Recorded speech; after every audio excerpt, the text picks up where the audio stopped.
What up, world? It's your boy Mark Walter Ward, Superfax Show, Superfax Network. Today we got with us Roney from Toronto. How you doing, brother? I'm good, fam. What are you saying, brother? You good? Chilling, chilling, chilling. We're gonna do a throwback, kind of a special Throwback Thursday because this got a hell of a story behind it. Um, you did about 3.5, 4 years in jail, prison, and then you came home and you released a first day out video to blew the fuck up. So I'm curious, where were you at mentally when you were writing, recording the song, and making the video?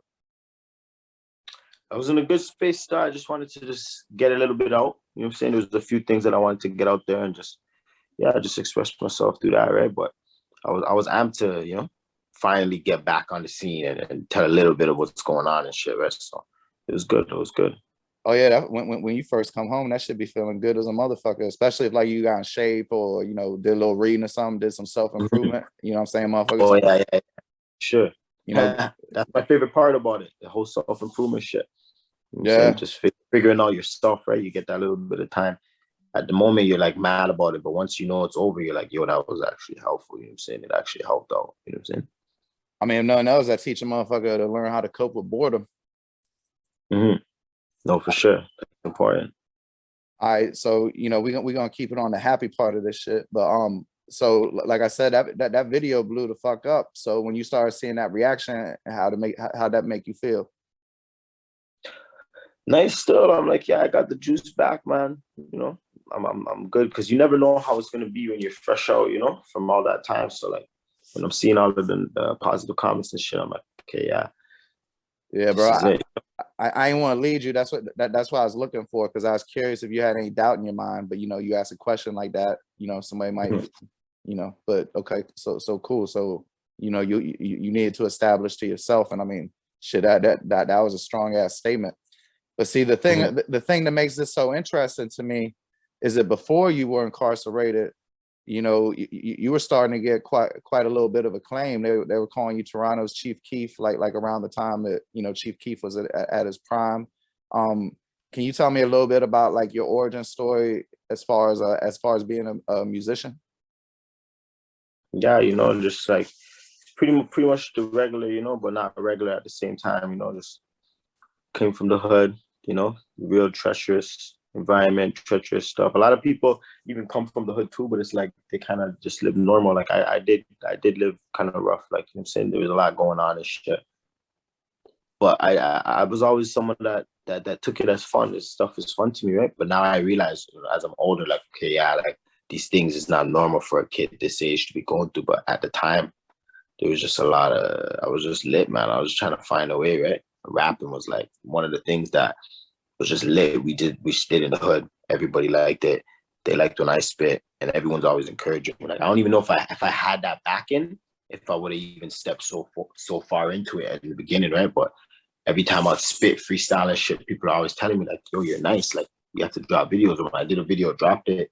Everyone's always telling me drop another one. So I'm like, all right, this is it. But that shaped me, man. That whole shit shaped me, even though it was a lot of that.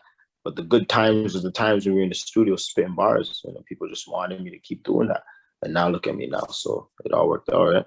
Word. Nah, I definitely remember, bro. Excuse me, because I couldn't find them online, but I know I'd heard you before. What was your mixtape series called? Was it Don't Sleep? Yeah, Don't Sleep. Yeah. Yeah, I remember I listened to volume 2, I think, like quite a few times. I used to have a blog, Drink and Dank, and I posted a few of your songs on there. But like I definitely knew who you was back in like 2014 or whatever the case may be. I mean, shit, you was getting covered by Vice, Passion of the Weiss. So then all that comes to a crashing halt. You get incarcerated. You rap about that you have 4 false charges that you beat, and I'm curious, what were the false charges they tried to bring against you? That was just that like underage human trafficking stuff, that came with a sexual assault and whatnot. So it's basically pretty much saying that like I was forcing this girl to have sex with other people, right? But that was not the case. But that stuff got dropped immediately. Like I didn't even have to go to court really and do nothing. So I felt I needed to rap about that, even just on the sense where it's like, you guys really knew this was not even gonna go nowhere. not like, you know, like not even to let a judge hear it. You know what I'm saying? But just to do that, to blast me on the news, you know what I'm saying? With a setup bitch that did it to 5 other rappers, certified, you know. So it's just, I'm just like, this is crazy, you know. But I mean, I feel like, I had to kind of touch on it. People would want to know about something like that, right? Obviously. And like, they're like seeing you gone for so long. They're like, okay, like, so what did you go? Like, what was your shit? You know what I'm saying? So you have to explain, you know what I'm saying? But not too much. I can dig it, bro. Because like when people get powerful and the powers that be don't like it, you know, one of the ways they try to do them in is you know, damage their reputation. You know, that's what they'll do for sure. Yeah. Go dig deep. Like every motherfucking whistleblower that got like some information on like some spy and shit or something, all of a sudden got like pedophilia on their computer and shit. And like I just don't be believing that shit every fucking time. Especially like when that's the only time you like I'm sure in your case, that's the only time that anybody's ever heard anything like that about you. You know what I mean? You know, people don't do shit like that just one time. You know, like I never believed the Kobe or Mike Tyson shit. You know what I'm saying? There wasn't enough smoke for there to be fire. You know what I mean? Because like I've been locked up around them type of motherfuckers, and trust me. You see, like that whole shit is like, it's just a period. You know what I'm saying? Of like just a small period, but that's not like, it's never been something that showed up in life that ever deterred anything or like made anybody like not talk to me or any. I didn't lose no, you know, like everybody, you know, even in jail, like the whole 4 years I was there and shit, like everybody come up to me, yo, bro, Allah, like, you know what I'm saying? There's never nothing, no problem. The internet shit, you know what I'm saying? Trolls and shit, but that's from that. It's like on a normal life, like your personality and like who you are as a man speaks for itself, and people know what time it is. And when you're someone like me who's like very much out there, like I'm every day with everybody and shit, that alone, people already know what you do every day. They know how you really get money. They know everything. So there's not even no question on a lot of things, right? So I never really like actually had to deal with it on that sense. Just like that little period of it, you know, shit being out there and then bang, gone, you know, but not too crazy, right? No, that's good. That's good.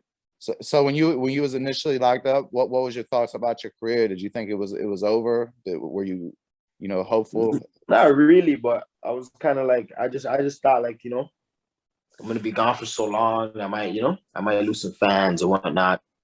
Because I just know how it goes in general, you know. Like, you know, you stop listening to artists after a few years. It happens, you know. But I just learned how to tap into the new generation and shit. You did. Your sound definitely evolved. There's no doubt about that. Sure. So like at what point in your sentence did you start beginning to plan on how you were going to approach your career upon release? You see, like when did I figure out how I'm going to approach my career, like before I was getting out of jail? Like when did you start thinking about that? Like with a year left or 2 years left, you know? From the beginning. Yeah. From the beginning. Like when you're in there and shit the whole time, and not the whole time you know what's going on, right? So like from the beginning you start planning, you thinking I might get out next month, I might get out next week, I might get, you know what I'm saying? So like that was a lot of the bid. Like half of that was pretty much that, you know. And then even when knowing that you're getting out, you just kind of stick with the same plan anyways, right? Because you're like, I'm already on it. So from the day you get in, man, you start planning for when you're gonna get out, right? Yeah, sometimes like I was in there and I still had like pending charges, so I was spending my time planning on how to beat them. But you know, when I ain't have that over my head for sure, I mean, definitely, what the fuck else is there to think about? And what'd you do most in your spare time? When I was in jail? Yeah. Play Ludi, this card game called Bidwiz. They had basketball there. I played ball sometimes and shit. Watch TV, yeah.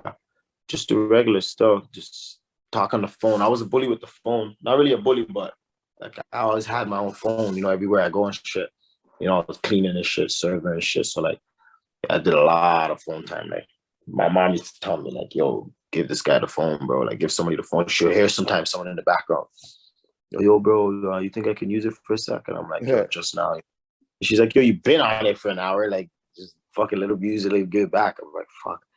Like, hold on, you know. I'm like, all right, whatever, you know, like, so. Yeah, that's bad when mom's got to tell you to give them the phone. Yeah, I swear to God, no cap, bro, no cap.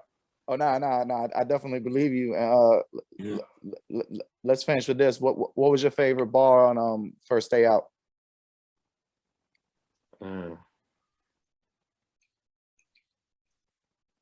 That Naughty Dread line. Yeah, everybody liked that one. Everybody liked that one. I remember that one. I remember exactly how it called though. But that was the one that a lot of people like still. That's okay. If they see this on Dirty Good Bastard, they can watch the video. If they hear this on Spotify, the link will be in the show notes. And last thing, what's your socials, man?